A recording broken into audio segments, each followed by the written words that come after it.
Hey, what's up? It's Mark, and I want to show you the GI map test. So we talked about a couple things about mental health struggles and that kind of stuff with your gut, and this is kind of the way that we break this down to see what's going on with the gut, so we can understand what's going on there. So this is a sample test. I pulled it up online. I have no idea who this is. It's definitely not a patient of mine, but interestingly, I want to take you through what the test shows us. Okay, so I'm gonna move myself down here so you can kind of follow through effectively. First thing the GI map does, it's a one-time sample. So you don't poop in a bag, but essentially it's what we're sending back to the lab. So we take a small sample of the feces from different spots along the stool, send it in a jar goes back to the lab, you're done. Okay. When the lab gets the results back, we get a report and it looks like this. Okay. Very simple process, can be done from anywhere. We have 7 days from the time you poop to the time it goes back to the lab. So we have lots of time to get it back from anywhere. Okay. So here's what the test looks for. Pathogens is first on our list. So a couple of major pathogens. You can see here, this person has C. difficile. That's a nasty, watery, diarrhea type bug that really drives people crazy and it can stay for a really, really long time.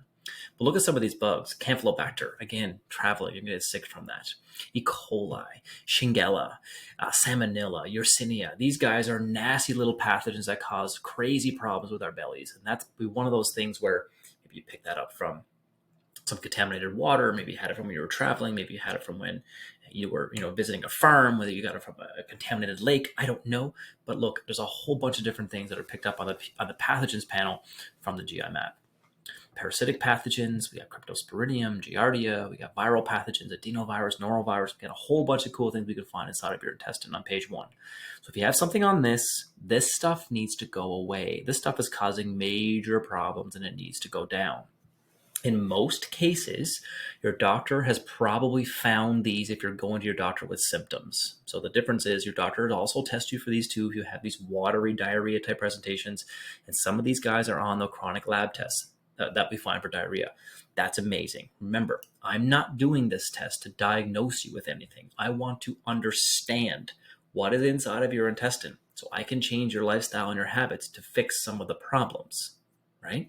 If we need to send a report back to your doctor and say, Doc, can you confirm this? This might be something here. Maybe you need some antibiotics, or maybe you need something major. That's what we do. Simple as that. Next page, let's flip down to H. pylori or Helicobacter pylori, chronic stomach infection. See it a ton with people that have a lot of indigestion problems. So H. pylori, another one of these things that's found on our test here. Normal bacterial flora. So what's inside of your belly that we consider normal?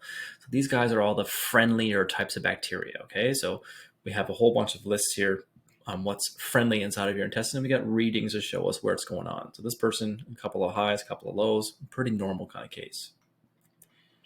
Then we have opportunistic bacteria. So again, they're supposed to be there, but they're supposed to be less than a certain threshold. As you can see me circling my mouse over here. They're supposed to be there, not supposed to be none. They're supposed to be inside of your belly. But if there's too many of them, they're going to cause problems. Pseudomonas, a big one that creates histamine. Staphylococcus, another one that creates inflammation, histamine. And Streptococcus, another big producer of gas inside of the intestine. So this person likely has some digestive woes when it comes to bloating as well. So again, opportunistic bacteria, we can see these guys. Autoimmune triggers, another really interesting one. Klebsiella. This one's very common because it lives in your teeth. Klebsiella can also create a whole bunch of inflammation, a whole bunch of problems downstream, a whole bunch of things that kind of just turns off the alarm bells inside of your body. So we can kind of pick out some of these triggers living inside of your day. Yeast and bacteria next. So yeast and fungi, sorry. Candida albicans, you see that we have some of these measurements on here, which is fantastic to see. Again, if you've got yeast, you got some problems with your belly as well, probably creating some bloat, some indigestion, some brain fog, some fatigue, and we can pick that out on the panel pretty simply. Viruses, cytomegaloid and Epstein-Barr. See those a little bit, not a ton, but again, they're there to see what's going on inside the belly. Parasites, everybody loves this portion of the test. Everybody kind of cringes when we talk about worms inside of their belly, but look, they're all there. Most of the major ones are there. At the end of the day, we got Blastocystis hominis, we got Diatomita flagellus, we got some worms in there, we got Tinea, which is going to cause some skin infections. We got a whole bunch of cool things living inside of your belly. And as something's on this panel, we really want to make sure we get something to choke that parasite out of your day as well. But again, another one of those causes that might be why your belly's so upset and why your brain and your mental health states can be affected as well. Then your digestive markers. So we'll look at things like steatocrit, which is undigested fats inside of your stool. So essentially, that answers the question how your gallbladder is performing.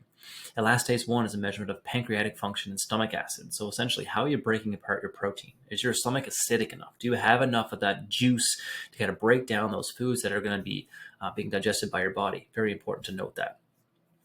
Beta glucuronidase is measurement of if your body's reabsorbing some of these hormones that are being supposed to be released inside of your body. So if you see that high, you're going to have some hormonal fluctuations.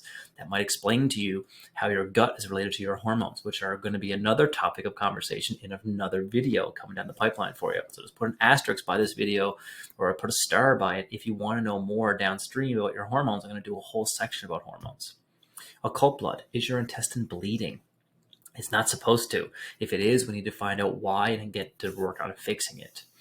Secretory IgA, your immune response. So is your body that we have a thin layer of mucus that lives inside of our intestinal environment, and we want to make sure that that's up to par. That's what's going to be like our force field and our shield against food sensitivity. So if this is kind of being depleted, we want to find out why, number one. We want to put the right things in there to kind of build that shield back up. Anti-gliadin IgA, going to show you how friendly you are with gluten. It does not tell you you're celiac. It tells you how friendly you are. If the number's really low, gluten and you don't have problems. If the number's pushing it, I like maybe above 75, above 80. If that number's above 80, you're not best friends. You're not good friends. Maybe causing some paper cuts long term that you want to kind of get away from, right? Calprotectin, intestinal inflammation. This is one of those factors that tells us what's going on with your inflammatory markers inside of your belly. So if there's a fight happening inside of your belly, calprotectin will be elevated, and we'll see that happening on our test. And our test also shows us some of the reasons why there might have been an elevation in calprotectin. So if you have infections, if you have digestive problems, if you have all these different issues happening, of course your intestine is probably going to be inflamed. So calprotectin is likely going to be higher, so we can spot that pretty quickly. On this test, they added on zonulin. I rarely add on zonulin on my tests, but interestingly, zonulin is a marker of the intestinal barrier function. So is the gate wide open or is the gate closed? And when I say gate, that's just that leaky gut kind of presentation. I've rarely seen zonulin lower than the threshold. Most people are living with some degree of leaky gut. So interesting to see this person at 186. The intestinal tight juncts are a little bit open, so there might be some food sensitivities happening there, or maybe some trauma happening inside of the gut. But interestingly, I rarely do that one. But it's an add-on. We can do it. It's pretty simple. And that's the GI map. So I can take that information, the puzzle pieces, and I can kind of assemble them into a lifestyle plan to help figure out what we're going to do with your belly. So what are we going to eat? What are we going to supplement with? What are some of the potential problems? What are some of the things happening behind the scenes when we understand what's living inside of your belly?